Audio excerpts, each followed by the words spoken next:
to maybe even a light mix, but temperatures will warm up to the mid-40s after a morning low in the mid-30s, so we'll be fine. No accumulation expected. Sunday's going to be cold, a high temperature of 38 with a breeze, and those wind chills will stay in the 20s. Have a great weekend. I'm First Alert Channel 4 meteorologist Kent Earhart. This hour of Colombo and Company brought to you by Gutter Pros. Water goes where we tell it. Call 314-656-7195 or visit them at gutterpros.com.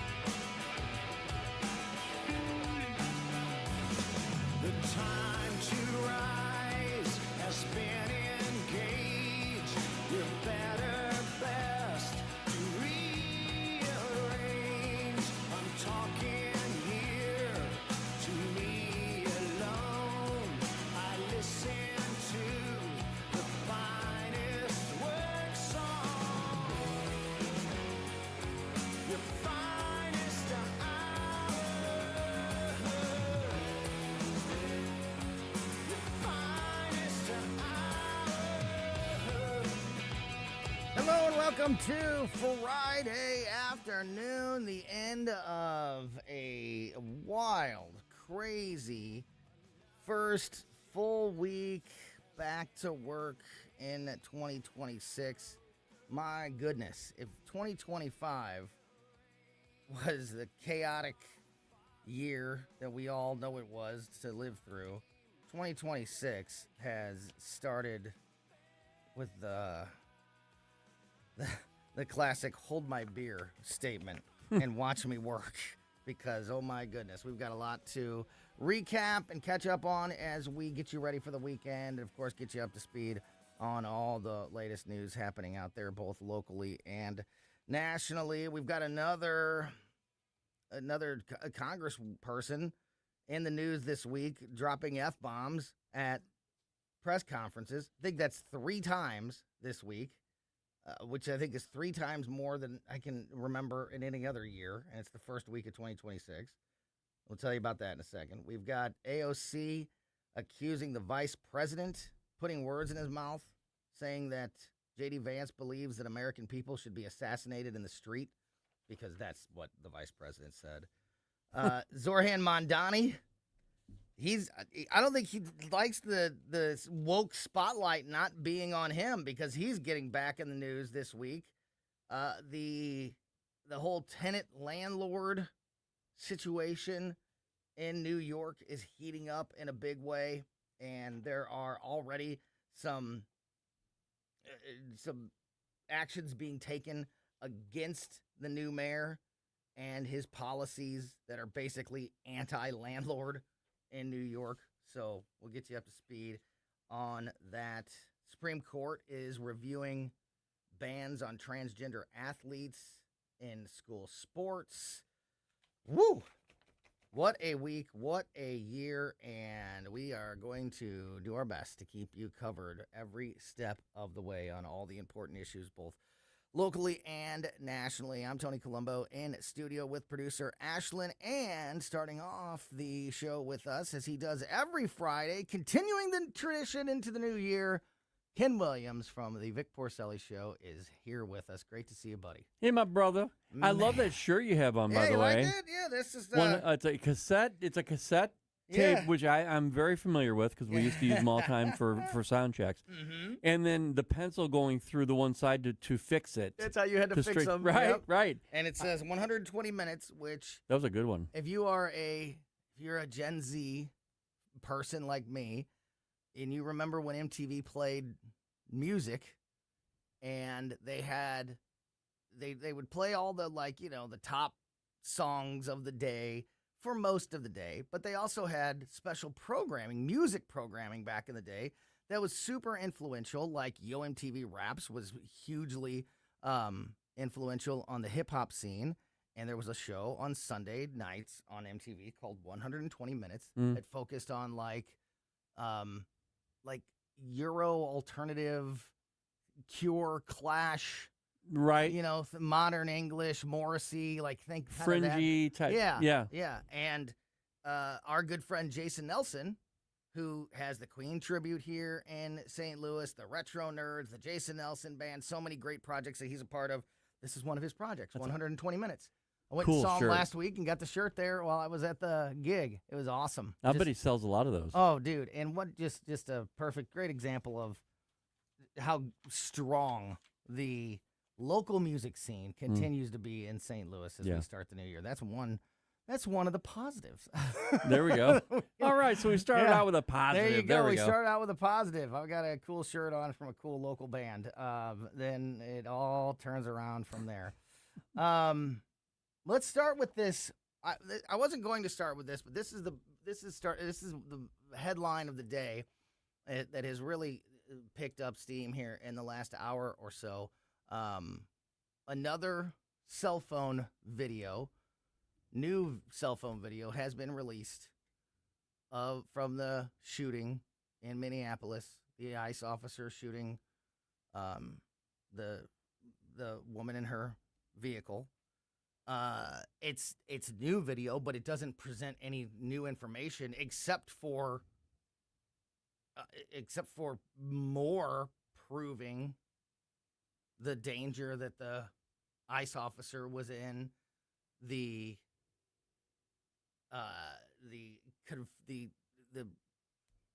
attempted conflict by the woman in the car.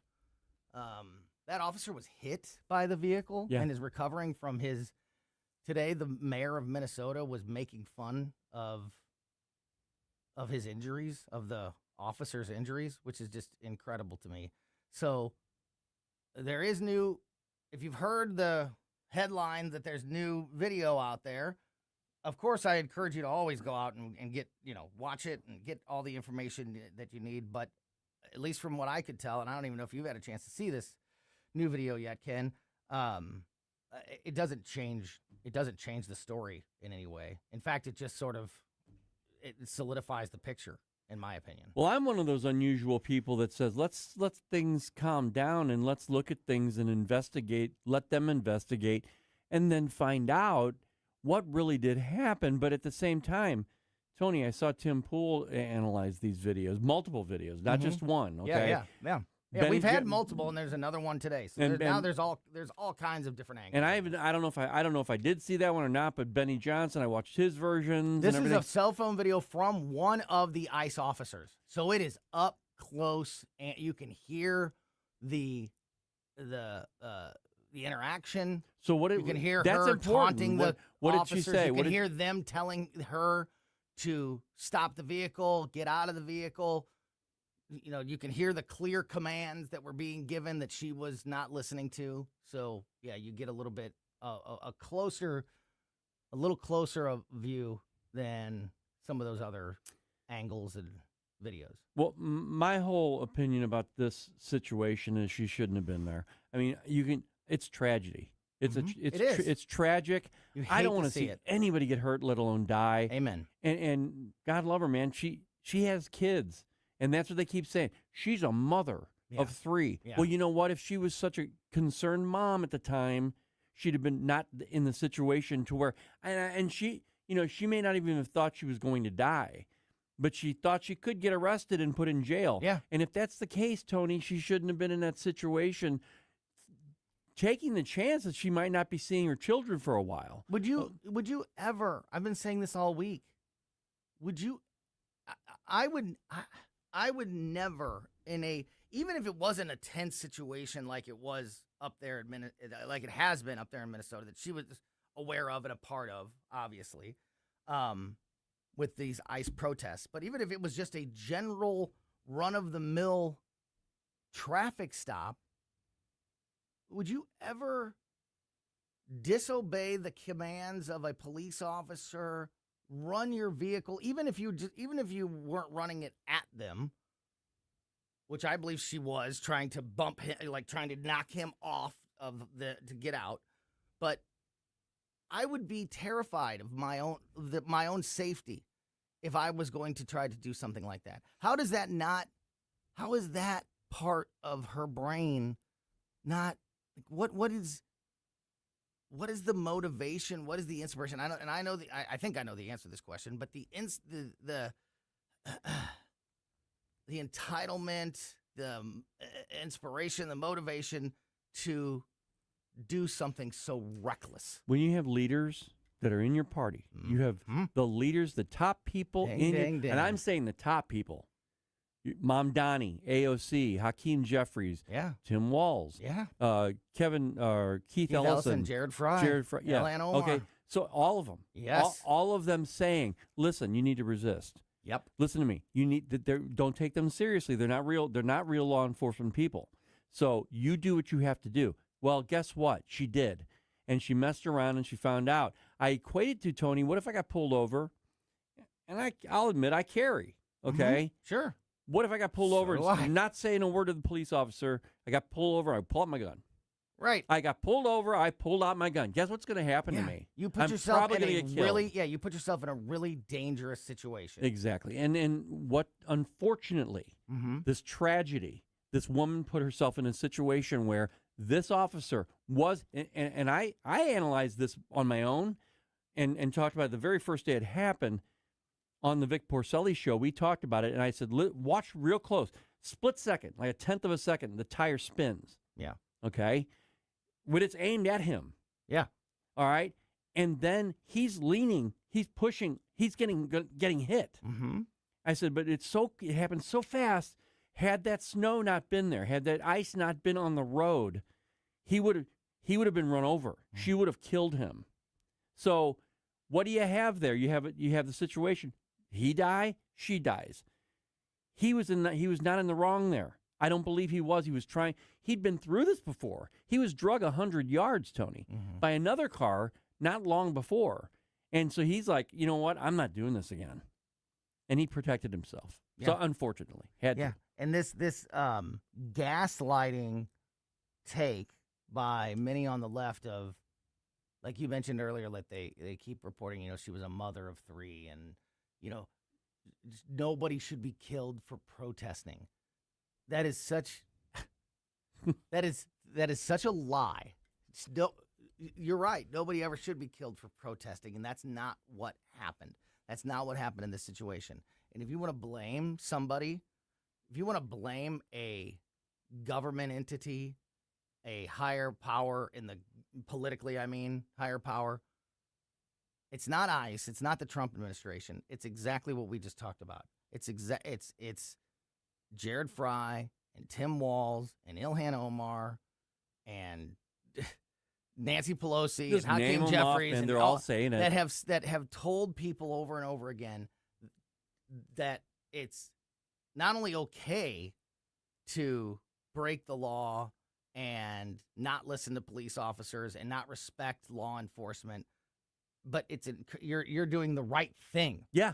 If you are disobeying. Yes. You're doing the right thing. Just like Mark Kelly's don't follow orders. There you go. They're not only covering for it, they're encouraging it. So people think, so if you want to blame anybody, those are the people to blame for her death. And I don't mean just, it's not just rhetorical. There needs to be some type of price to be paid by these people. I agree. Tony, I don't even know how to navigate through something like that. We've never experienced anything close to it. But I can tell you that one thing's for sure, they all have TDS really, really, really bad. Yeah. Yeah. We had Jared Fry saying, get the F out of Minneapolis. Right. Was it AOC also who dropped an F-bomb at a press conference this week? No, it was Jasmine Crockett. Oh yeah, Jasmine Crockett said on one of her social media posts, she said, "F you to the Supreme Court. Yeah. F the Supreme Court." So I don't know what's going on with this new tough language. Imagine if Republicans were just dropping F-bombs all the time. The reaction to the Democrats would say, about how violent and gross and inappropriate and like this is but that's two high level politicians, and now today a third one. Representative Janelle Bynum Democrat in Oregon, accused federal authorities of state-sponsored terrorism after a U.S. Customs and Border Patrol agent opened fire at somebody in Portland. Almost the exact same situation. Somebody attempting to run over. This isn't ICE. This is U.S. Customs and Border Patrol agents in Portland. And this congresswoman, this Democratic congresswoman up there, Janelle Bynum, had this to say about it. Quote, "This isn't law enforcement. This is state-sponsored terrorism," Bynum declared in her statement, saying, quote, "Stop effing with us." Didn't say effing like I have to. I can't say these words, but these Democratic politicians can, apparently. Stop effing with us. This is the second shooting this week by agents following the orders of a wannabe dictator who is trying to take over cities and rule by instilling terror in the hearts of American people. When the president deployed his guardsmen to our city earlier this year, we told him their presence was unwelcome and unhelpful. Today, we saw just how dangerous this is. We need these goons gone. Get to steppin'. That's what she said. They're so tough, aren't they? Yeah, stop effing with us. What happened, the Border Patrol posted a statement about this yesterday, noting that Border Patrol agents were conducting a targeted vehicle stop in Portland, Oregon. The passenger of the vehicle and target is a Venezuelan illegal alien affiliated with Tren de Aragua. How do you say that? Tren de Aragua. Tren de Aragua, sorry. Prostitution ring and involved in a recent shooting in Portland. The driver of the vehicle is believed to be a member of the vicious Venezuelan gang.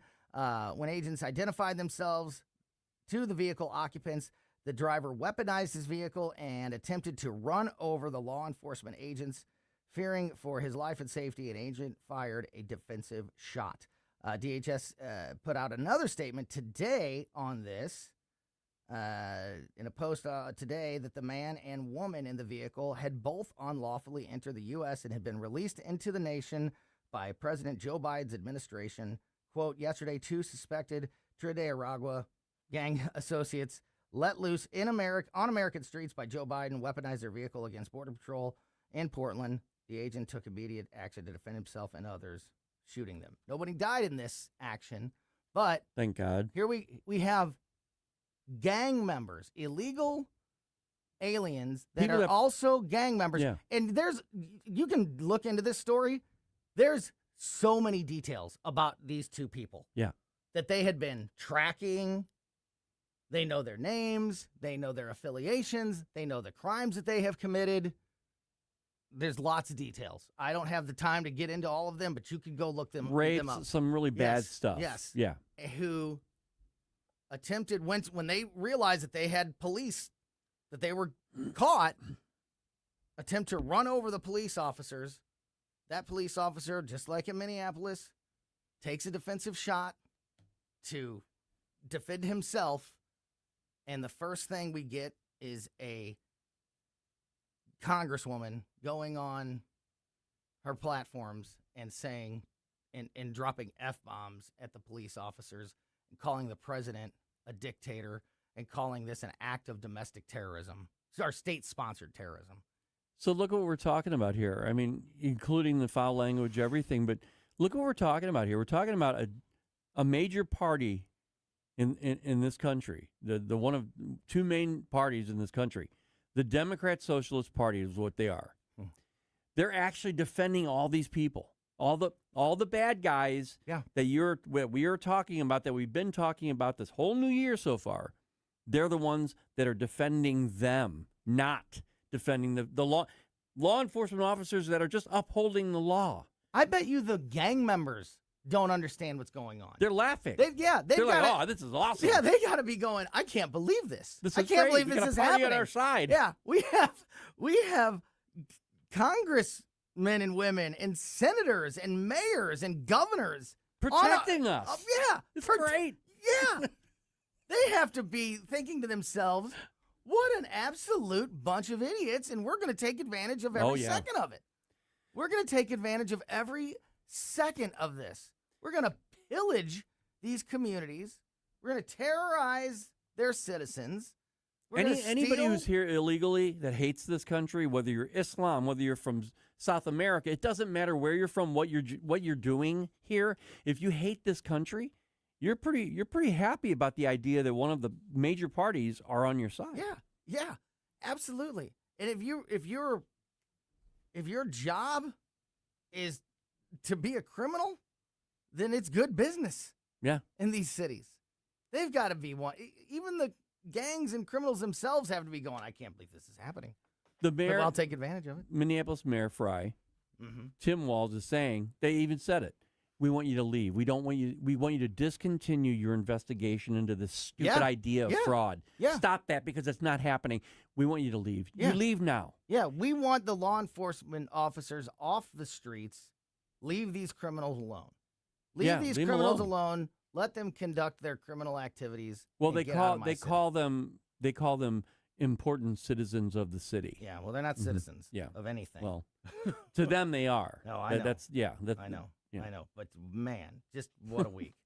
That's Ken Williams from the Vic Porcelli Show. He's going to stick around for another segment. We're going to get you the weekend forecast from Channel 4 Chief Meteorologist Steve Tempelton in about 20 minutes from now. Also in the 3 o'clock hour, we're going to continue to unpack the news of the day with our good friend Jonathan Heslop, who, of course, owns Rockwood Lump Charcoal and Capriotti Sandwich Shop. Great local business owner and supporter, part of the team here at News Talk STL.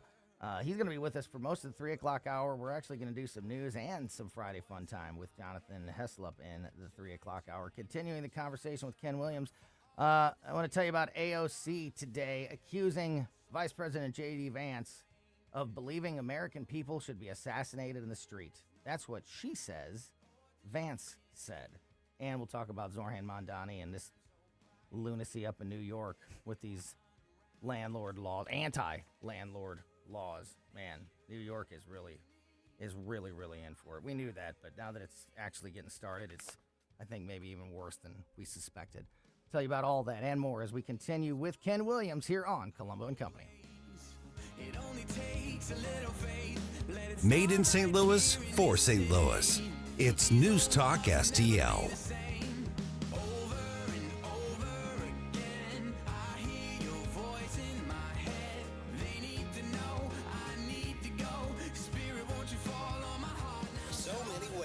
Listen to News Talk STL. Join the conversation. All you have to do is say, Hey Alexa, play News Talk STL. Welcome to News Talk STL, conservative talk radio for St. Louis.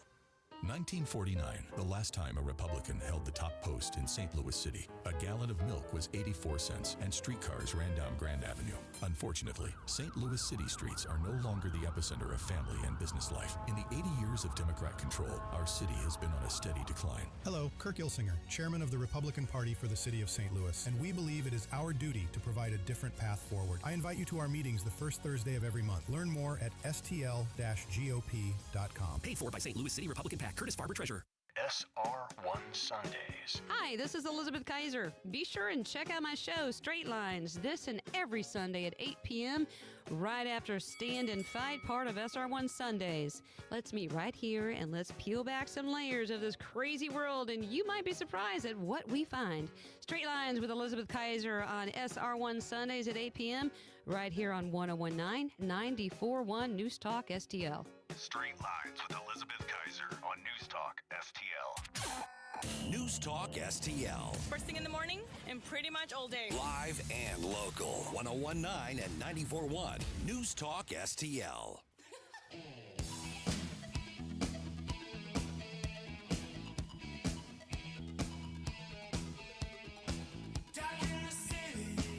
Welcome back to Colombo Company on 101.9, 94.1 News Talk STL.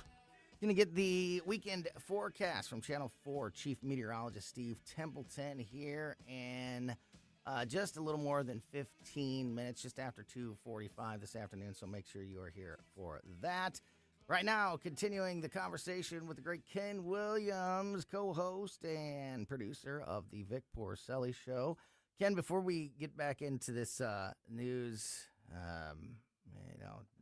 all this just The insanity. yeah, this very frustrating and anger-inducing news surrounding these Democrats that are out of control. Here's actually a little fun one. Oh, good. So, Senator Nick Schroer, my friend and yours, Oh, yeah. host of Stand and Fight every Sunday at 6 here on News Talk STL, was on my show for the last couple days. He was, we always talk to our Missouri political insider, Rodney Boyd, on Wednesdays. And Wednesday, of course, was opening day, and Mike and Susie, and then Tim and Chris were all in Jeff City. I had a conversation. What a great thing we did there. Yeah, no By kidding. the way, I mean, Yeah. it sounded amazing. Yeah. And we were the only ones there. Well, and which is crazy because it's our job to cover the news, and that's where the news was happening. Yeah. So of course we're going to go to the news whenever we can. But on Wednesday, I had an interview scheduled with Rodney, as I do almost every Wednesday, and it happened to be at the same time that he was in a meeting with Senator Schroer. So they just put me. They just put the phone call in the meeting. And basically, I just had the conversation with the two of them at once. So cool. And then he was on. Then Senator Schroer was on with me yesterday. I know you talk to Nick all the time. And Yeah. talked to him this week as well. Right. So he mentioned to us all of the bills that he's working on. He's one of the most aggressive Missouri lawmakers when it comes to, some reps and senators will focus on one or two issues that are their priorities to try to get them across the finish line. And there's nothing wrong with that. Especially if you campaigned on, a couple big issues, and that's going to be your focus for your constituents because that's what they sent you to do. That's fine. But Nick is, he's got dozens of bills that he's working really on does, all yeah. at the same time. And one of those made it into the headlines today. Looking at the KMOV website, Channel 4's website, the headline, Missouri lawmaker wants Battlehawks to replace Chiefs as the state's official football team. A Missouri lawmaker introduced a resolution to strip the Kansas City Chiefs of their honorary designation as the state's football team following the team's announcements to move to Kansas. Missouri State Senator Nick Schroer presented the resolution to the Senate yesterday, Thursday, proposing to make the St. Louis Battlehawks Missouri's official football team instead. Quote, it not only removes the designation of the Kansas City Chiefs as Missouri's football team, it in place solidifies that CAW is the law. Yes, yes. By making this law and recognizing that the St. Louis Battlehawks are indeed Missouri's official football team, unquote, from Senator Schroer. CAW is the law. All I have to say about it is caw. Yeah, I love it. Why would they be? It's awesome. The Chiefs aren't going to be in Missouri. They can't be Missouri's official football team. Right, and it doesn't say, well, you have to be in the NFL in order to be the official football team. No, It doesn't so say good. that. Yeah. I love it. I think it's creative, and it really does give you a good feeling. Yes. We have an official team that's not leaving. The full resolution takes digs at the Chiefs, reading, quote, based on recent events, this is what the resolution says. Okay. Quote, based on recent events, it has become clear that the will of the people of the state of Missouri has changed with regard to the designation of the Kansas City Chiefs as the official NFL football team of this state. And whereas the Kansas City Chiefs football organization has indicated, despite years of fan support and financial support from the citizens of this state, the team wants to relocate to the state of Kansas. So I love it. Well, they cannot be the official team in Missouri because they're not going to be a Missouri team. So here's another part of this is, again, directly from the resolution. Whereas the Battlehawks have been a beacon of professionalism and a source of pride for the state of Missouri, and whereas it is proper for the state of Missouri to recognize the achievements of the Battlehawks, including their passionate fans who understand that CAW is law as they carry out caw to support their team. I love it, man. It's awesome. I think it's great. He's a senator and also a lawyer, so he can write the, That's so perfectly put in there, but it's all at once, like professional and legal, but also we're using terms like "caw" is law. Right, and I think that the Battlehawks should use that as part of their advertising. Yes, we are the official team of the state of Missouri. That's right. All right, back to more aggravating business here. AOC accuses Vice President J.D. Vance of believing American people should be assassinated in the street. Democratic Representative Alexandria Ocasio-Cortez is leveling a stunning accusation at Vice President J.D. Vance amid the national furor over this week's shooting in Minneapolis. Quote, I understand that Vice President Vance believes that shooting a young mother of 3 in the face 3 times is an acceptable America that he wants to live in, and I do not. What a disgusting statement and what a disgusting person to say that. Again, I botched it, so let me read this again. This is what AOC said today. Quote, I understand that Vice President Vance believes that shooting a young mother of 3 in the face 3 times is an acceptable America that he wants to live in, and I do not. Wow. It's irresponsible and it's dangerous for any person, quote unquote, leader of a party, and that's what they're doing right now. If you're a simple, all right, I consider Democrat voters a lot of times low information voters. They are, because if they weren't, they wouldn't have the information that they're getting and utilizing. Just that, they would have more information. They're low information voters. They believe the lie, right? And they just go to limited sources. Yeah, they don't do their own due diligence or research. So with that in mind, you know what you're dealing with here. When she says something, so say you're one of those people, say you're one of those Democrats, and you hear the leader of your party and that you're faithful to, you love that party apparently, and she says the things she says like that, what are you going to think? You're going to think, well, I guess we can discount any authority that the other side has, and I can do whatever I want. They're not real. They're not official anymore. Hakeem Jeffries does this all the time, Tony. Listen to Hakeem Jeffries when he talks. The so-called president. Yeah. The so-called Secretary of Defense. The so-called Secretary of Homeland Security. That's dangerous. Who told us it was dangerous? Who told us that questioning the results of an election or questioning the legitimacy of a president was un-American and dangerous for our democracy? We heard it for 4 years under Biden. Yes. That was their cry for 4 years, especially the first 2 years of the presidency when it was still fresh in everybody's mind, the 2020 election and all the questions that surround it that still haven't been answered. And people like Donald Trump claiming that Joe Biden was an illegitimate president, we were told that that was the most dangerous thing you could do, was question our free and fair elections, and that struck at the heart of everything we stand for and could damage America and our future. And that's what they preached. And now you're exactly right. And they were doing it before that, by the way. They did it for the first presidency. Yes. They did it all through Trump's first presidency. But now, every one of them say that Donald Trump is an illegitimate president. And they delegitimize his authority. They dehumanize him, actually. When you know why? When they get so angry when like talk show hosts, when they rub his head and they humanize him. They can't stand that. That's very dangerous to them because they're always busy trying to dehumanize this guy. Yeah. And what they're doing is very dangerous because you have people on that side. And even if, okay, great. So maybe they're Democrat fringe. Okay, that's fine. Go ahead and go with that if you want to, which is not true. But anyway, we'll go with that. Mm-hmm.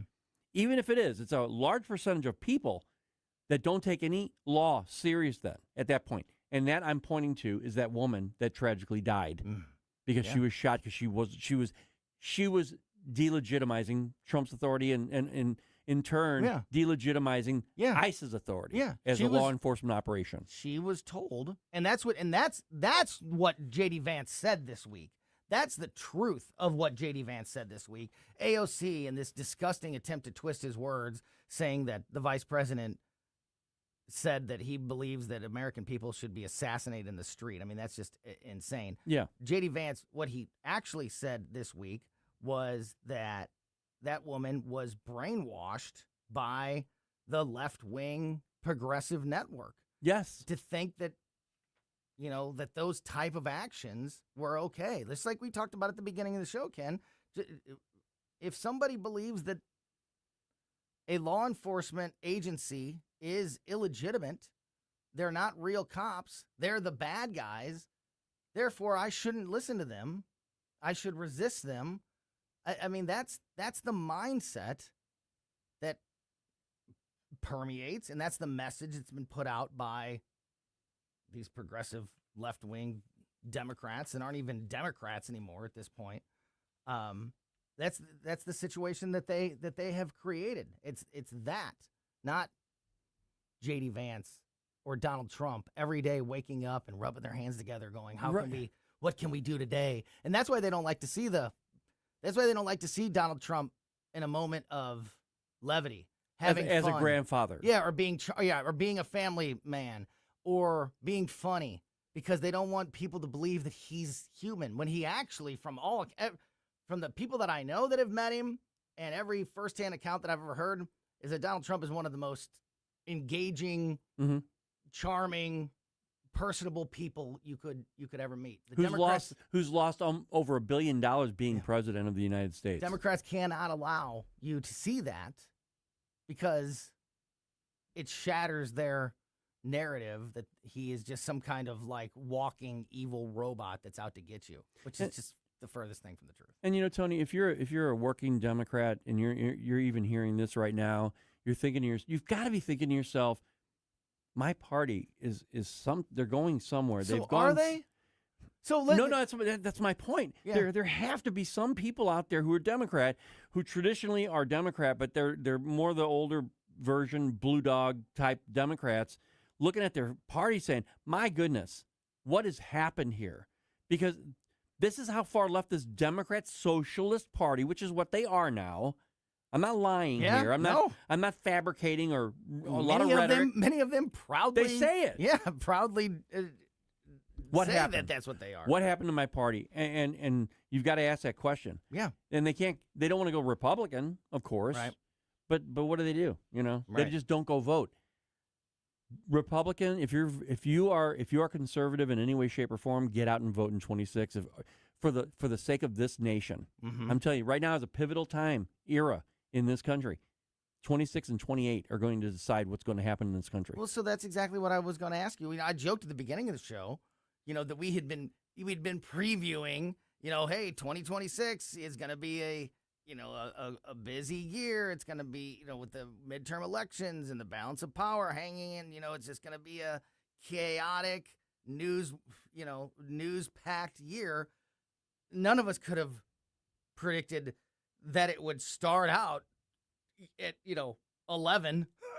Right. And not even have time to ramp up to anything else. So, but with that in mind, and with this disgusting behavior that we've seen already just this week in the first week of 2026, are there Democrats opening up, Democrat voters, opening their eyes? And do you feel that change happening as we go towards the midterms now? Because I feel like if you had this election right now, it'd be just as 50-50 as it was a month ago and 6 months ago, which is baffling to me that this isn't cutting through to the average Democratic voter. Yeah, I don't think so. I think they're where they are. That's wild. There's no. I don't think there's. I don't think. And I've been through this actually recently. And here's what you need to do. If you're talking to a Democrat in any way, shape, or form, at a party, whatever it is, and they start coming at you, all you have to do is calm down first. Take a deep breath, and start asking questions. You will destroy them. Facts are really bad for them. I'm not kidding. I'm not exaggerating. I'm not playing games here. Facts are really horrible for the left. And when you start giving them facts and start asking them questions, they just do not like it. And that could change a mind, maybe. I don't know. But to your point, I don't think it's going to happen. I really don't. So that's why we need to get out and vote. So just since we're already mad at everybody, let's just throw one last one on the fire here. Okay. Zoran Mondani sides with tenants as New York landlords get crushed by bias housing laws. New York City Mayor Zoran Mondani is under fire, including from the White House, for his choice of a property rights skeptic. Property rights skeptic. Right. That's the title of this person. Yeah. They're skeptical of your rights if you own property. Wow. And housing justice advocate to head the city's office to protect tenants. And that's the name of the office to protect tenants. That's the name of the office in the New York administration. Kara Weaver is on record. It's Cia, I believe. What's that? Cia. It's Cia. CEA. C-A-R-A. Then they've changed it because I had it's I thought it was Cia. That's what I read in different articles. Weaver. Okay. Madam Weaver's good. Yeah. Is on record calling home ownership a form of white supremacy. Yeah. Home ownership. Yeah, if you own home. I know a lot of people that are not white that own homes. Well, here's what she said. She said, this is going to impact mostly white people. But it will impact some POC, she called them, people of color.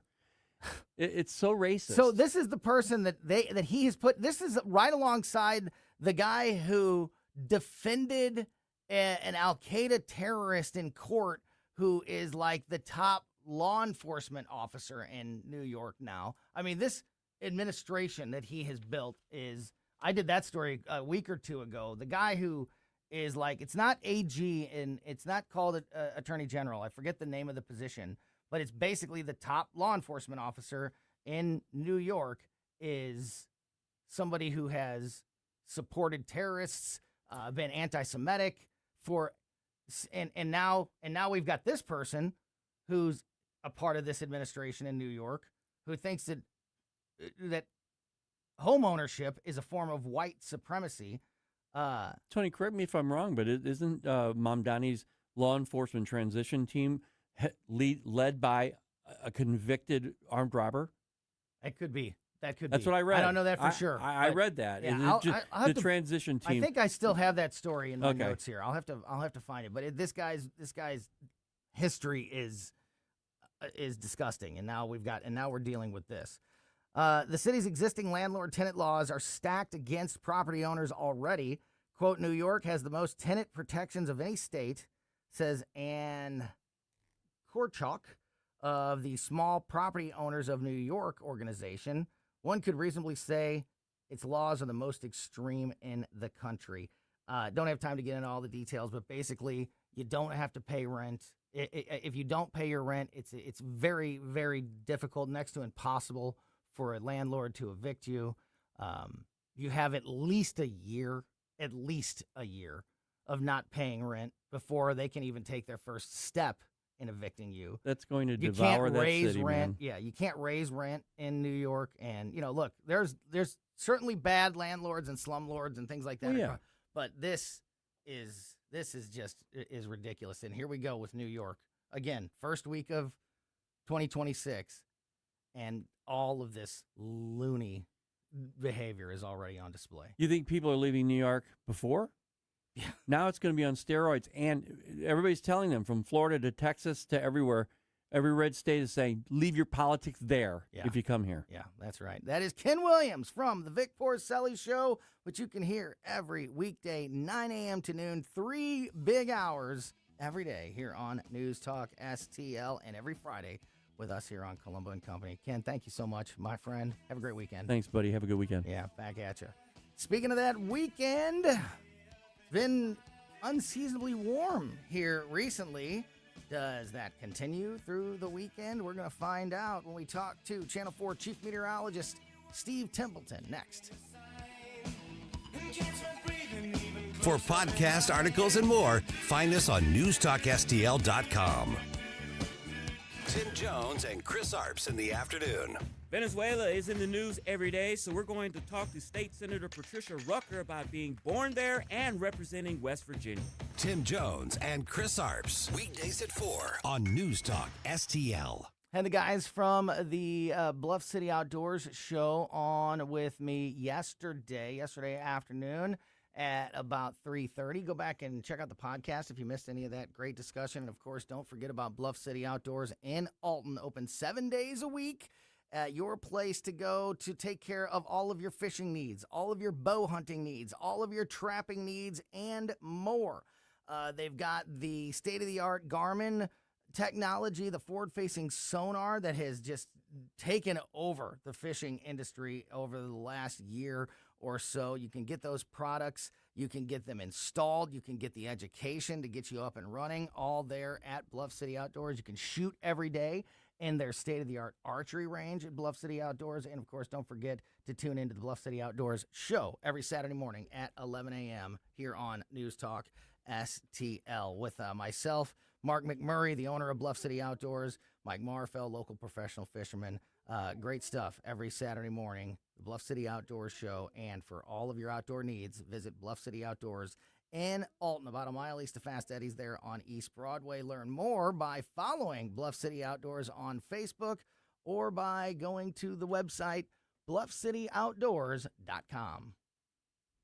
Concerned about the condition of your windows driving up your energy bills? I was too. It's only called STL Windows and Doors. Call today for your free in-home estimate and start saving tomorrow. 314-277-5952 or stlwindowsanddoors.com. JC's Wayback Machine. Well, after one holiday, then the flu, which I'm still battling, and another holiday, we are back with the star of Song Sung Blue with Kate Hudson, actor Hugh Jackman. Plus great tunes from the 90s, 80s, and 70s. And it's all brought to you by the Weber Automotive Group. This is a truly unique show. Nobody in St. Louis radio is doing what we do, so why don't you join us? It's JC's Wayback Machine. Every Saturday night, 6 to 9. On News Talk STL. Connor Roofing, you can count on Connor. Connor Roofing is now a 2-time winner of the National Best of the Best Award for customer satisfaction for roofing, storm damage restoration, siding, gutters, both residential and commercial. Please visit ConnorRoofing.com for an estimate. And remember, you can count on Connor. Steve Templeton's Weekend Forecast, brought to you by Connor Roofing. You can count on Connor for all your roofing needs. Visit ConnorRoofing.com. That's CONNER Roofing.com.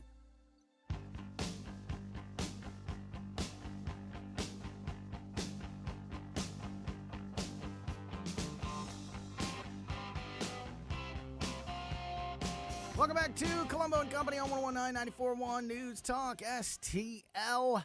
We've had holidays at the end of the week for the last couple weeks, so it's been a while since we have checked in with Channel 4 Chief Meteorologist Steve Templeton. He is on the line with us now to bring us the weekend forecast.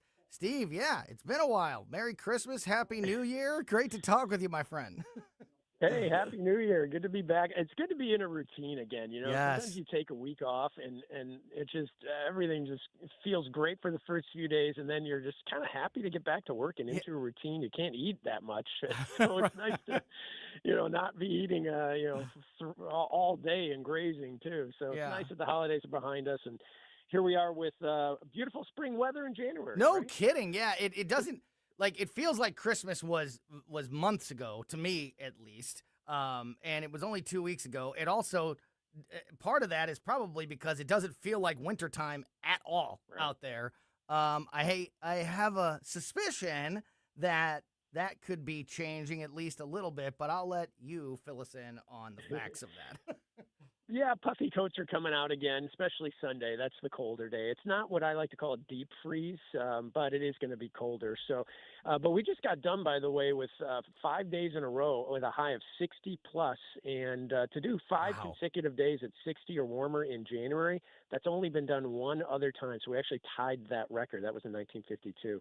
So it's been a mild stretch. We even were in the mid-60s after midnight tonight. So technically, our high today of 66 was after midnight, and it's a new record high. But of course, now we're cooler in the 40s, and this is kind of the trend, cooling through the weekend. So here's the deal: Saturday, 38 in the morning, 47 in the afternoon. Cool day, sure, but normal highs 40, so that's still above normal.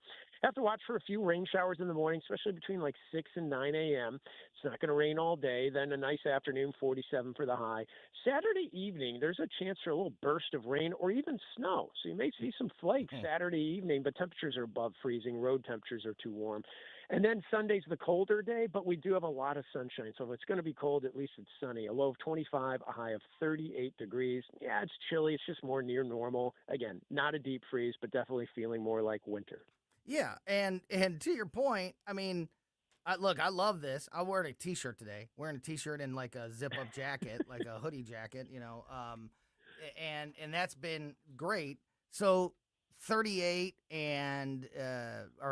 47 tomorrow and then 38 on Sunday is going to feel colder, but on a normal January in St. Louis, if we had a weekend coming up that was going to be, one day in the 40s, one day in the upper 30s, and mostly sunny, that's a pretty great January weekend forecast. Right? It just doesn't feel that way because it's been so mild here lately.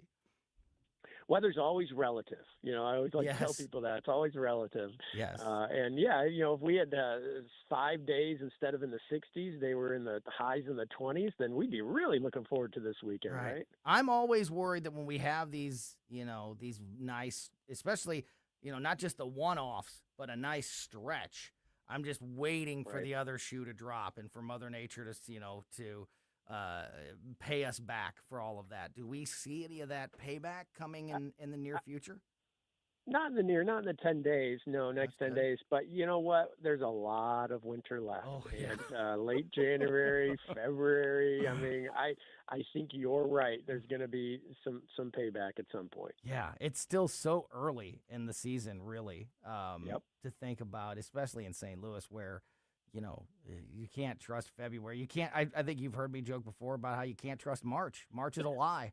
I always think that, that once you get to March, it's like, okay, spring is here. And then it's like, no, March can be a beast too. So we got a long way to go, but I'll take it while we can get it. And it's been a nice little stretch here, certainly. But 47 tomorrow, 38 on Sunday, all, considered not too bad either. So a good return, a good comeback forecast after a couple weeks off due to the holidays. Steve Tempelton, Chief Meteorologist over at Channel 4. Really appreciate your time as always, my friend. Have a great weekend yourself.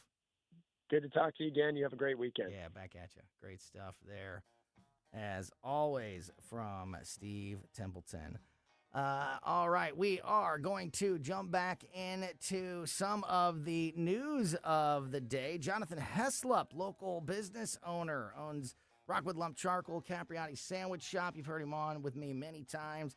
He is going to join us in the 3 o'clock hour. We're going to do some news, and we're going to have some fun with some Friday fun time.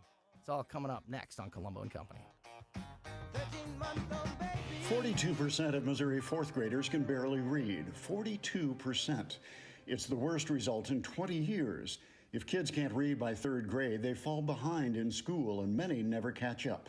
But other states have provided a roadmap for success. Missouri needs one universal reading test for all third graders and one clear statewide standard for what it means to pass that test. A struggling reader who still can't read after extra help and a second chance at the test should repeat third grade with some exemptions. We also need to end the outdated 3Qing method, which encourages guessing instead of reading, and require teachers to be trained in the science of reading. In Mississippi and Indiana, test scores jumped up dramatically after these reforms, and Missouri can do the same.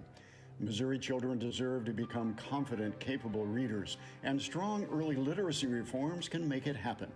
The Show Me Minute has been brought to you by the Show Me Institute and Show Me Opportunity. Hey, it's Vic. If you have a tree that you think is dead, you can get Roots Plus to remove it for you. Or if you think the tree is savable, or if Roots Plus thinks it's savable, they can save your tree and you keep your cash. Call them and find out what that's all about at 314-440-3662. The crews are great. They get things done. They removed the tree for me, and they did expert work, and I definitely will put my name on their company. So save the tree with Roots Plus LLC. RootsPlusLLC.com. Hey, it's Susie Moore with a reminder that for 20 years, Harpo's Chesterfield has been the heart of West County's fun. With their award-winning patio, voted best in West County, and excellent sports bar atmosphere, Harpo's is your one-stop destination. The mouth-watering menu has made them famous throughout St. Louis. Plus, they've got great drink specials and the friendliest, most energetic staff around. Whether you're dining in or carrying out, Harpo's delivers fun, food, and drinks like no one else. Harpo's Chesterfield. Call 636-537-1970 or visit harposstl.com. KLGY HD3 Clayton, K270BW Bellefonte, KNBS Bowling Green. This is News Talk STL at 1019, 94.1, and always streaming at newstalkstl.com. Breaking news at Town Hall. I'm Bob Agnew in Washington. An enforcement stop by federal agents in Portland, Oregon yesterday led to a shooting that left 2 suspects injured. Hundreds of people protested outside an ICE building in Portland, Oregon Thursday night after federal immigration agents wounded 2 people in a vehicle outside a city hospital. The Department of Homeland Security says the vehicle's passenger was, quote, a Venezuelan illegal alien affiliated with the transnational Tren de Aragua prostitution ring, end quote. And they say that when agents identified themselves to those in the vehicle, the driver tried to run them over. Mayor Wilson says he doesn't believe that account. I'm Donna Warder.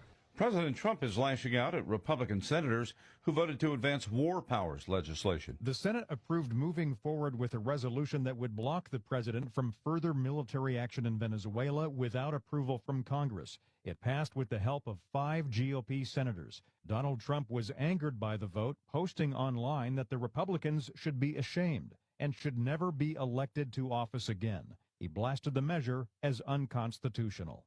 Greg Clugston, the White House. Some changes are coming to Elon Musk's AI chat box Grok. It will now restrict the ability to generate and edit images to paying users only, the new policy after global backlash over the creation of sexualized deepfakes. More unrest in Iran. Iran's government has cut off the country from the internet and international telephone calls. The move Thursday night comes after nighttime demonstrations called by the exiled crown prince drew a mass of protesters to shout from their windows and storm the streets. The protest represented the first test of whether the Iranian public could be swayed by Crown Prince Reza Pahlavi, whose father fled Iran just before the country's 1979 Islamic Revolution. Keith Peters, Washington. More at townhall.com. Candles were lit on Bondi Beach by families, by children, by people of faith to celebrate a festival of light, a festival from Bible times, one that Jesus himself celebrated, but instead of light, there was darkness, violence, fear, hatred, showing itself at a time meant for prayer and rejoicing.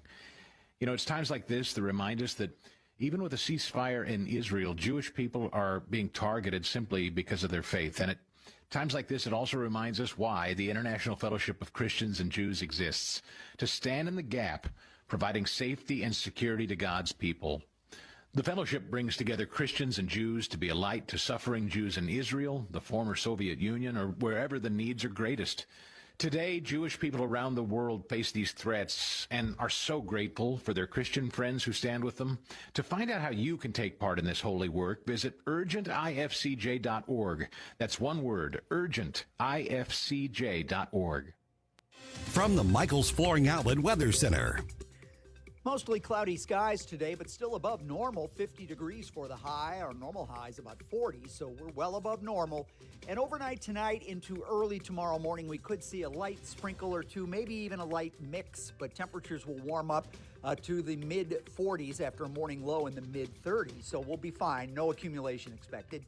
Sunday's going to be cold, a high temperature of 38 with a breeze, and those wind chills will stay in the 20s. Have a great weekend. I'm First Alert Channel 4 meteorologist Kent Earhart. This hour of News Talk STL brought to you by Chris Cooper and Serenity Wealth Management. Discover little-known strategies that could be the difference between choosing the care you deserve or having someone else decide it for you. Get a free copy of Chris's book at serenityltc.com. Fox News Commentary with Britt Hume. Next. Hey, I'm Mike Slater. My dad passed away at the age of 63. It's out of nowhere. Had a stroke. Super hard, obviously, for the whole family, but my dad had life insurance. This is why I have life insurance for my family, for my wife and 4 kids. And the best place to get life insurance is ethos.com because you can do it in 10 minutes. And there's no medical exam and no blood test, just a few health questions. Get life insurance in 10 minutes so your family is protected. Ethos, E-T-H-O-S, ethos.com/Mike. Here's Britt Hume. What we're seeing is this reflexive reaction against anything and everything that Donald Trump does or says. And I think there's a certain amount of demand for that within the Democratic Party and a feeling among all these politicians that they have to respond to that. But it keeps getting them in a situation where they seem to be on the side of the bad guys. Nicolas Maduro is an evil dictator. There's no doubt about that. I think most Americans recognize that. Most citizens recognize that. And, you know, here they are appearing, at least, by the virtue of attacking the action to bring him to justice as improper, appearing to be on his side. So I think that what we're seeing here, once again, Brett, is what has been, I think, quite accurately referred to as Trump derangement syndrome. And I don't think it leads to a good place for the Democrats. For more commentary like this, go to foxnewspodcast.com. If you have a phone, you have a radio. Wherever I'm at, home, car, wherever. Download the all-new News Talk STL app. If you have a phone, you have a radio. Just a convenience on the phone. Streaming live on the mobile app. Love the new app. And listen anytime. Everywhere. Anywhere. Baby, you a song, you make me wanna roll my windows down and cruise.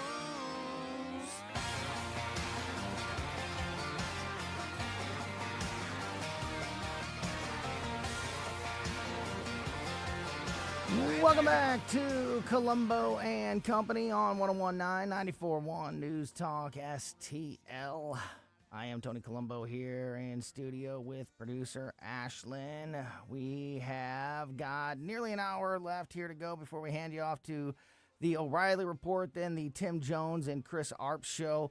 Want to thank Ken Williams from the Vic Porcelli Show for joining us for a big chunk of that 2 o'clock hour. Also, Channel 4 Chief Meteorologist Steve Templeton with a cooler forecast, weekend forecast, and we have been used to here. Tomorrow's high 47, Sundays is 38, but we are in January in St. Louis, so that's, in the grand scheme of things, not too bad. If you missed any of those conversations or just want to make sure you never miss anything that happens here on the show, subscribe to our podcast. We put the show out as a podcast right after we get off the air every day. We put it on basically every podcast platform. So wherever you get podcasts on that platform, just subscribe to Colombo and Company, and you'll never miss any of the great conversations like the one that we're about to have with local business owner, News Talk STL contributor, my friend and yours, Jonathan Heslop from Rockwood Lump Charcoal and Capriati Sandwich Shop, and Platinum Rock Legends, the great local band.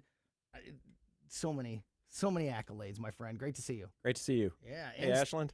How are you? Love it when company comes over, especially as we kick off the new year here.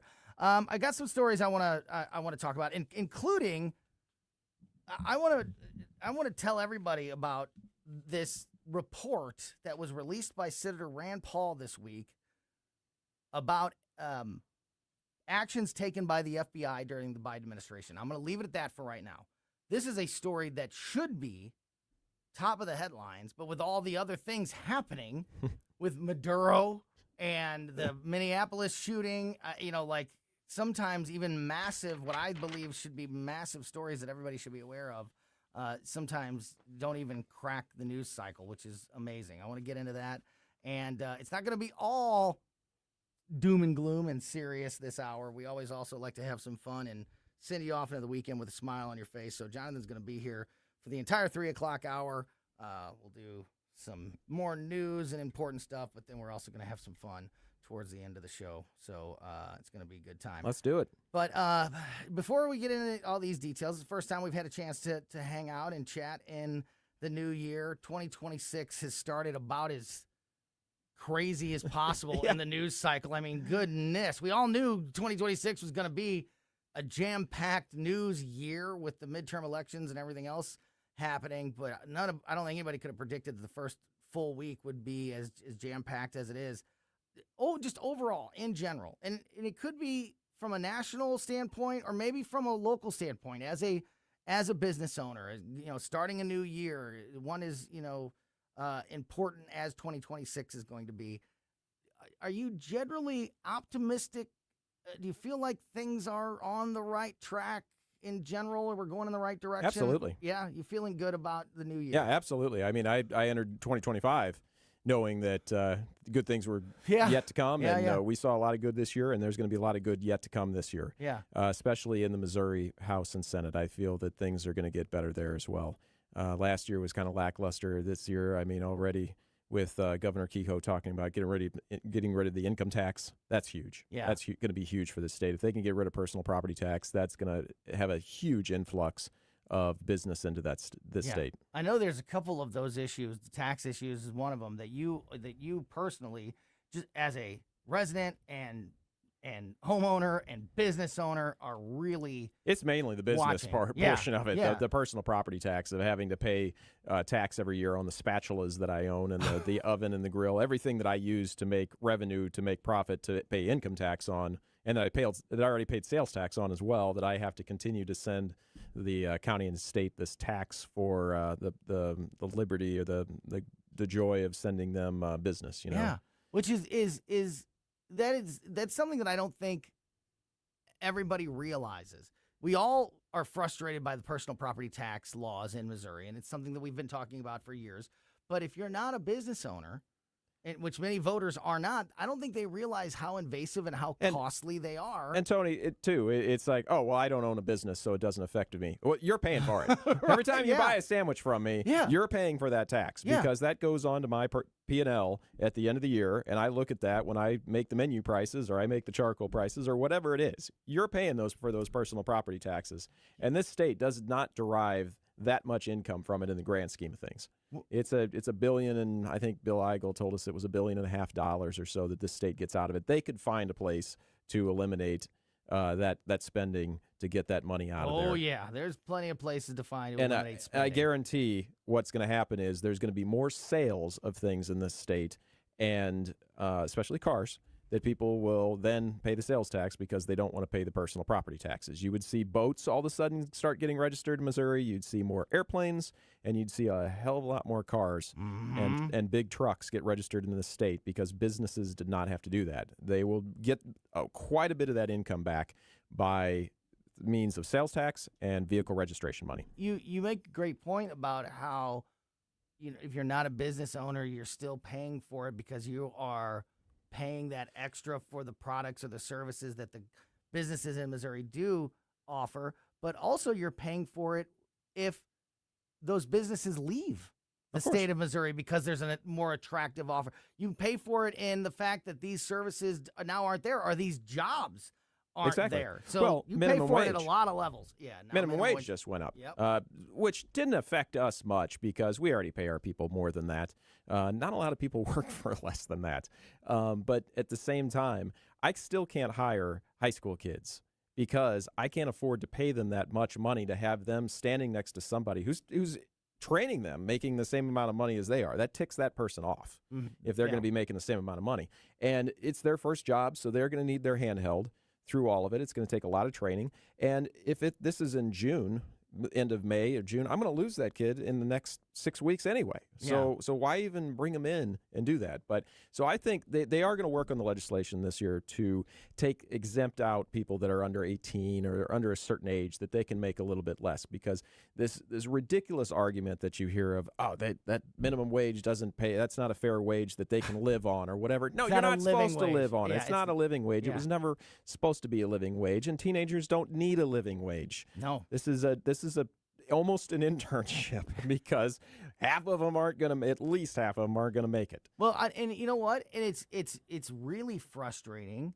Also, at least from my standpoint as a parent, and I'm sure I'm not the only one that feels this way. I have two daughters that are, one is about to be working age. She's but 15 and a half. And then my older daughter, who's 22, is a senior in college. So she's got her hands full with school. She can't work a full-time job, but she could and wants to work a couple days a week. She's not looking for a livable wage. She wants a job that she can work a couple days a week so she can have a little bit of money to, buy, go shopping, buy clothes, have, a social life, pay certain bills. That's all they're looking for. My daughter, who's about to turn 16, that's all she'll want, is Tony, a job that, those jobs don't exist because nobody wants to pay. Do they like making sandwiches? Yeah. Send them over. Yeah, right? But that's what I'm saying. Like, it's harder to find a 2-night-a-week job that pays minimum wage. It is. Because, as you would know, as business owners, it's not worth hiring that person because you're not going to get It's tough to get them trained up for it. So now these kids can't find a job. Yeah, it's tough to get them trained up for that and to get them to a point. And all the jobs that used to be like incredibly simple and things like that don't really exist anymore. Baggers for groceries. That was my first job. Yeah, my first job was a bagger. People talk about that. Yeah, they've got rid of a lot of those folks. Now you bag it yourself at Aldi or wherever you're going. So a lot of those jobs, getting the carts out of the parking lot, that kind of thing. There aren't very many of those. So, I mean, we try to get these kids in and get them, but as long as they can stay, I don't have a problem investing in them. But it's tough to know. Or one, are they going to make it? And two, are they going to stay? Yeah, yeah. So I agree with you. For once, I am a little bit optimistic going into a legislative session here in Missouri. They proved to us at the end of last session, and then with the special session more than anything, that they can get things done. Governor Kehoe seems to be more engaged and absolutely pushing things, harder. So much more engaged, which is a big help. Governor Parsons. Yeah. So in the past, it's been, even with the government, or even with the Republican supermajority, it was like year after year things didn't get done. Last year they started to get done. They didn't have a ringleader. Yeah, I feel like that momentum has a chance. They needed a governor in there, and I don't want to take anything away from Governor Parsons. I know him; he's a great guy, very nice, but he was not there rallying them to do things and get things done. He seemed to be in cruise control, especially the last year or two. Absolutely. I mean, he would joke about how he was, never aspired to have that. He kind of fell into the lieutenant governor slot, and the next thing he knew, he was governor. But he was a very sweet guy, and his wife too. Teresa, very nice lady. And Governor Kehoe, though, he's a little bit more gung-ho, and I'm excited to see what comes out of it this year. Going back now, after having a full year with Governor Kehoe at the helm, and I talked earlier this week with folks like Senator Nick Schroer and others, how Governor Kehoe, for a lot of Republican voters, a lot of conservative voters in Missouri, you go back and you remember, the three candidates in that election divided the state a lot. Absolutely. And there's a lot of conservatives in Missouri that Governor Kehoe wasn't their first pick. I think that many of those voters have been surprised at how much he has accomplished and has proved himself to those voters that didn't necessarily support him in the election. And what a great feeling, what a great feeling to be pleasantly surprised by a politician, right? No kidding. No, yeah, it was very divided. It was very divided between Bill Eigel and Ashcroft. Jay Ashcroft, and Jay Ashcroft and Kehoe, and then. But, it was kind of interesting to see, though, how he stepped out. He didn't even bother doing the debates. As soon as he got, the Missouri Farm Bureau vote, I mean, he knew he had it at that point. But it was almost that... I didn't know who had it, but I didn't realize I wasn't as confident in any of them. I mean, if Jay Ashcroft would have stepped out of there, because he was back... When it all started, he was the one that was kind of like the front runner. Yeah. I mean, we're talking a year. He seemed to be the favorite. Yeah, he was the favorite a year before the election, and he came out with less than anybody. Yeah. Which if he would have stepped out, I think Bill Eigel, it would have been pretty close between Bill Eigel and Kehoe. Yeah, but I think you're right. I think Governor Kehoe has been a pleasant surprise, and that's great news for many conservative. That's good news for this Missouri. state. Yeah, and hopefully that continues into 2026. Talking to Jonathan Heslop from Rockwood Lump Charcoal, Capriotti's Sandwich Shop. Here's this story that I wanted to tell you about. And again, this is, We're talking about local, local politics and news and kind of looking at 2026 from a local lens. And this is a total change of pace here. But like I said before, this is a really important story that I think just needs to be out there, and we haven't had a chance to talk about it. I've had it in my notes here for a couple days now. Rand Paul put out a report this week. Senator Rand Paul put out a report this week with the headline, Biden FBI tracked Catholic teacher with no January 6 ties and weaponized probe. The FBI, this is all from the Rand Paul report this week. The FBI, under the Biden administration, spent 2 years investigating a Catholic school teacher and even put her on a terror watch list based on an unverified tip that connected her to the January 6th riot at the U.S. Capitol in 2021. Christine Crowder wasn't at the U.S. Capitol when protesters entered the Capitol building, according to the findings released by the Senate Homeland Security and Governmental Affairs Committee. She was, however, in Washington, D.C. that day for a rally for President Donald Trump. She was at the rally earlier in the day, but she was not in the Capitol when the entering of the building happened. And yet, the FBI spent 23 months tracking her because they thought that she was there.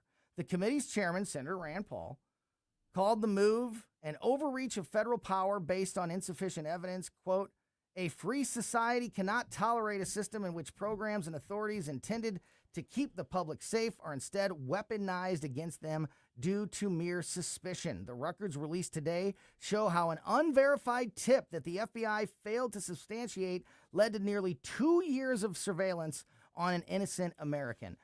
There's a few more details, but I want to stop there to get your thoughts. And the other scary thing about this, Jonathan, is if we're learning that this happened to one American, oh yeah, you can bet everything that there's many stories like this. And this story, I mean, you hear about all these people that have been on the watch list for the TSA, the no-fly list by accident, things like this. This was intentional. This wasn't a screw-up. Yes. This was somebody that knew she was there, that ratted her out just to get her on a list.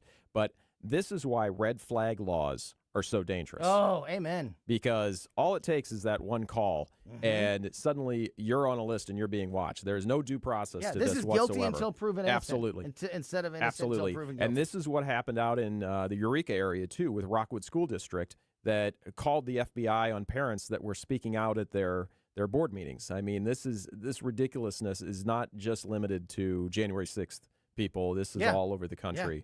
And there is no, as you said, guilty until proven innocent. This is terrifying. Listen, it gets even scarier. According to a timeline put out by the report, the FBI's probe of Crowder first began in January of 2021 when an anonymous tipster claimed to have recognized her in news coverage of the January 6th riot at the U.S. Capitol building.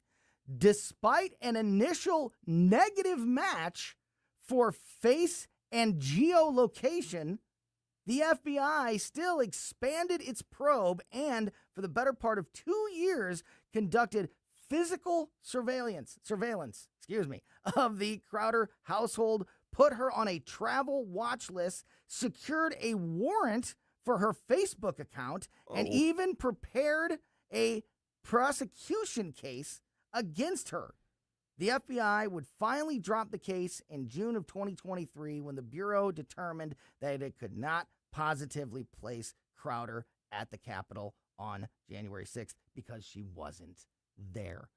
They had a case ready. Yeah. They were physically watching her. They had a warrant for her Facebook.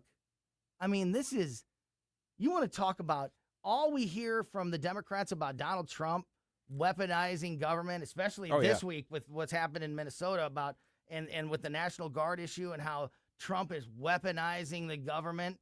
This is weaponizing the government. Yes. And this wasn't somebody that goes and speaks out, that wears the fatigues and has a podcast and is flying the flag upside down. This is a Catholic school teacher that Yes. Just somebody This shows tried to drop a dime on to get her in this trouble. shows you how insane that those investigations after January 6th, they were going after everybody. Yes. Every average American. This woman wasn't even there. I don't want to make light out of the word lynch mob, but that's kind of what it sounds like. No, I think you're right. And like I said, way to go, Rand Paul, for as much of a disappointment as that guy is on a lot of things. Yes, Rand Paul is. You just shake your head sometimes. Who is this guy? He hit it right this time. Rand Paul is very consistent, and you always know consistently across the board. He's consistent, and sometimes that consistency is extremely frustrating, and sometimes it comes through in a big way, like it did here. He is, but yeah, he really did nail this one. All right, well, he's back on my good side today. And today, right? Let's see what he does tomorrow. If that happened, to this one woman, I wonder how many hundreds of thousands. I hope they did. Americans. I hope she sues them. I hope she gets so much. And even though it'll come out of taxpayer money, I hope she gets it. So we have the outside of the ICE shooting in Minneapolis this week. Of course, we've had the fraud situation in Minnesota developing, and we've been learning more about that over the last several weeks. There's a second fraud scandal that we're starting to learn more about coming out of Minneapolis. And now there's stories coming out of California about a statewide, and it's another coronavirus relief fund scandal that looks like it happened. And they haven't gotten to Illinois yet. Yeah, exactly. Yeah, no kidding. That was coming. As all this is happening, Vice President J.D. Vance announced this week a new federal task force aimed at tackling fraud across the country. He made this announcement yesterday. The vice president said that the Justice Department will feature a new associate attorney general. So this will be a new government position, a new associate attorney general position. Maybe you can send them your resume to address fraud. In addition to the 1,500 subpoenas and 100 indictments the DOJ has already sent out on the issue, Vance said that the administration hopes to announce a nominee to the position within the next few days. Quote, "This is the person that is going to make sure we stop defrauding the American people," Vance said, going on to say, quote, "We have activated a major task force to make it possible to get to the heart of these frauds. We also want to expand this. We know that the fraud isn't just happening in Minneapolis. It's happening in states like Ohio. It's happening in states like California." So we're going to be hearing about a new member of the Trump administration coming up in the next few days. And having gone through that process of getting that PPP money, let me tell you, it would have been too easy to steal it. I mean, there was no control over it whatsoever. You filled out some paperwork, and it showed up in your account in no time. Exactly. That's Jonathan Heslop from Rockwood Lump Charcoal and Capriati Sandwich Shop. He is sticking around with us until the end of the show today. And since it is Friday, especially after a crazy week like this, we like to have some fun on the way out the door and get you prepared for your weekend. So Jonathan's going to stick around for some Friday fun time next on Colombo Company. Follow Tony Colombo on Twitter at Tony Colombo Talk. If you have a phone, you have a radio. Download the all-new News Talk STL app. Love the all-new News Talk STL app. And listen anytime, anywhere. Intervine and Intervine.com, of course, the great local family-owned business that makes the best flashlights, lanterns, and headlamps available on the market. You hear our buddy Mike McCleary, the owner of Intervine, on the show every Monday. Can't wait to talk to him this coming Monday. Boy, he's our AI big tech expert on the show. 2026 going to be a big year for AI news. So love having Mike on the show. And, of course, his great products, especially this time of year. You know, we've gotten very lucky with the weather this winter in St. Louis.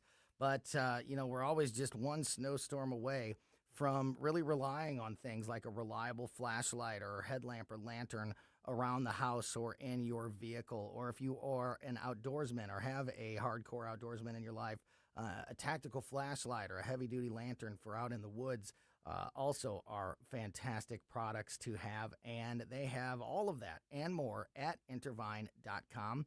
This time of year, right after the holidays, with all the new electronics and toys that you may have in the house, you might also just need to stock up on batteries. They even have batteries in all different sizes at Intervine.com, and you can get all of their products for 25% off. 25% off everything at Intervine just by using my name, Tony, Tony, as your promo code. Intervine is Intervine. Go to Intervine.com. Use my name, Tony, for 25% off everything. Again, Intervine.com. Hey, folks, Jamie Allman here for Newsteader's Fine Jewelry right there at Doherty Ferry and Big Bend. WowDiamonds.com. It's Wow Diamonds for a reason. These are beautiful lab-grown diamonds. They are gorgeous. They will blind you when you walk in and see them, but that's a good thing. Great engagement sets, wedding sets, all these beautiful God-created gems, sapphires, rubies, you name it, garnets, and also all the gold you need, and the famous bull of a watch, WowDiamonds.com. This is Larry Connor's commentary on News Talk STL. I began with a warning. I'm going to poke the bear. I know from experience some of you will be upset with me. So it goes. In this case, poking the bear involves the federal agent shooting and killing a woman in Minneapolis. No doubt many have seen the video, heard the stories, formed an opinion. The officer was justified, or he acted carelessly. I have a career of standing with law and order. I couldn't begin to count how many police shootings I've covered, but I never blindly follow one narrative over the other. I do know this, unless you were in the shoes of that officer, you don't really know what you would do. Oh, you might think you do, but you don't. Reportedly 6 months ago, the same officer was involved in another attempt trying to stop a driver. In that case, he was dragged 300 feet. Could that have affected what he did this week? I've not seen all the evidence, so I have to poke the bear and say, I don't know if the officer was fully justified. But even if not, it doesn't mean he was wrong. There are two things I do know. The woman driver refused to stop. If she had, the shooting might never have happened. The other thing I know, anti-police advocates are celebrating the woman's death, making her a martyr. They are dancing on her grave. Get more Larry Connors on Larry Connors USA. Tonight at 6 on News Talk STL. Do you know why I endorse Cafe Napoli, all the locations?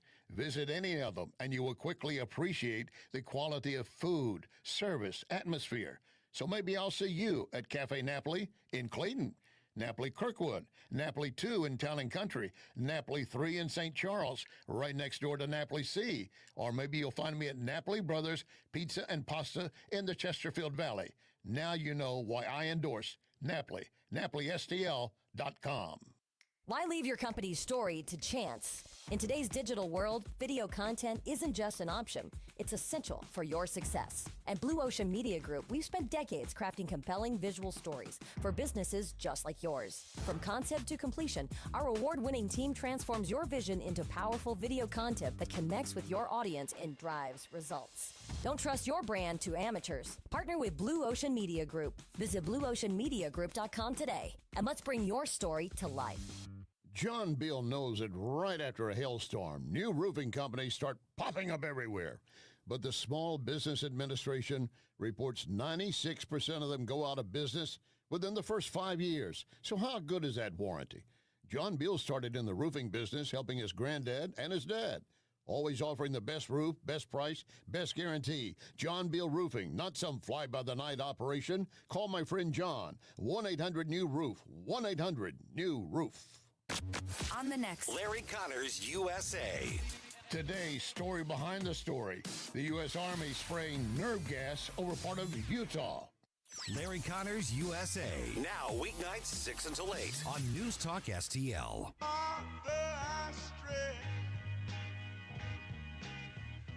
Stretch my hands to you. Life like, this is what your life like. Try to live the life right. People really know you push your buttons like type right. This is like a movie, but it's really very lifelike. Welcome back to Colombo Company on 101.9 News Talk STL. Tony Colombo here with the birthday girl, Ashlyn. Happy birthday, Happy Ashlyn. birthday. Yes, as we kick off the new year, it's also Ashlyn's birthday. And we also have Jonathan Heslop from Rockwood Lump Charcoal, Capriati Sandwich Shop, Platinum Rock Legends in studio with us. Ashland, you share a birthday with somebody famous. The lead singer of Platinum Rock Legends, Will Lackey, it's his birthday today as well. Right. So, Nice. Happy birthday to both of you. Happy birthday, Will. To Will and to Ashland. That's fantastic.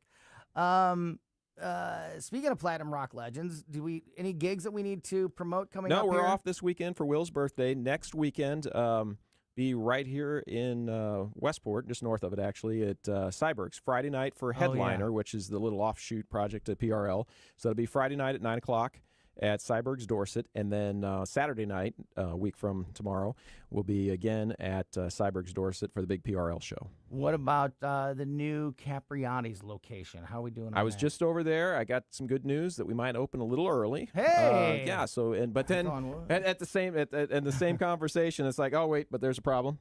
So we'll see. There's a little concrete issue over there that they're working on this weekend. But, yeah, they're saying about by the end of spring break it might be done. Hey, all right. Yeah.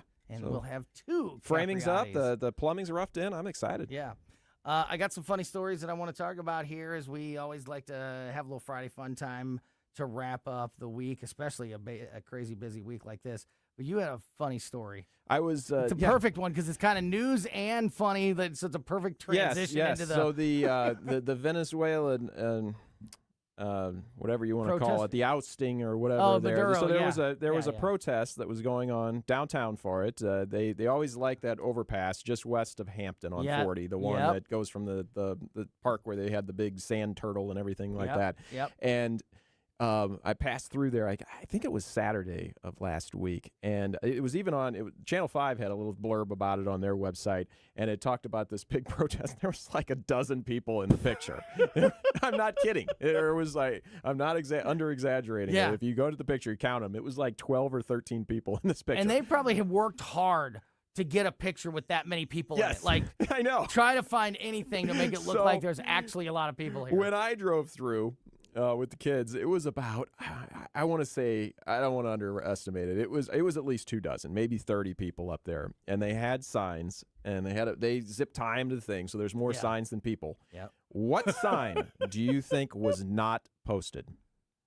What sign have we seen over the last 6 months everywhere that was not up that day? That was not up that day? No kings. Oh, really? Yep. Wow. So they just ousted a dictator, a guy that acted like a king, that eliminated his opposition and was doing everything. So, for once it would have been relevant. The hypocrisy. I know. I would have agreed with him. But the hypocrisy that goes on with this crowd. No kidding. I like to sometimes take the attitude of, oh, bless their heart. They're just that dumb. That they don't make the connection. They don't realize their hypocrisy. No.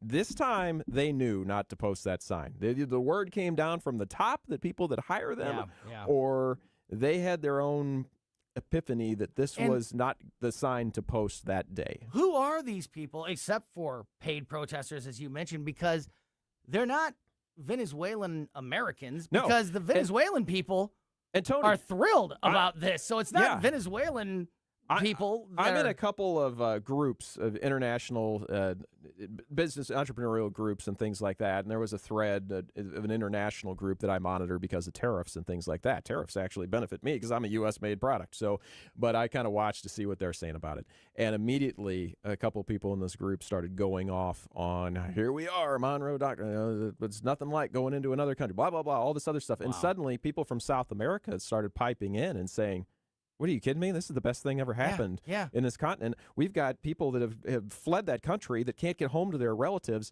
They're going to be able to see their families, and all of a sudden those comments by folks in the U.S. here started disappearing. They started deleting. Only 1 or 2 people came back in and said, oh, shit, I'm sorry. It was Joe Biden and the Democrats that put the bounty on Maduro if somebody could remove him. The memes now of Donald Trump claiming the bounty. Yeah. Joe Biden owes Trump money. Yeah. It was them calling for his removal for years. Absolutely. They've been calling for his removal, and now they act like what Donald Trump did is some kind of... As soon as that got posted, those comments, but the folks that are in these groups that are from South America are very happy about it. They're very excited about the the prospects of this.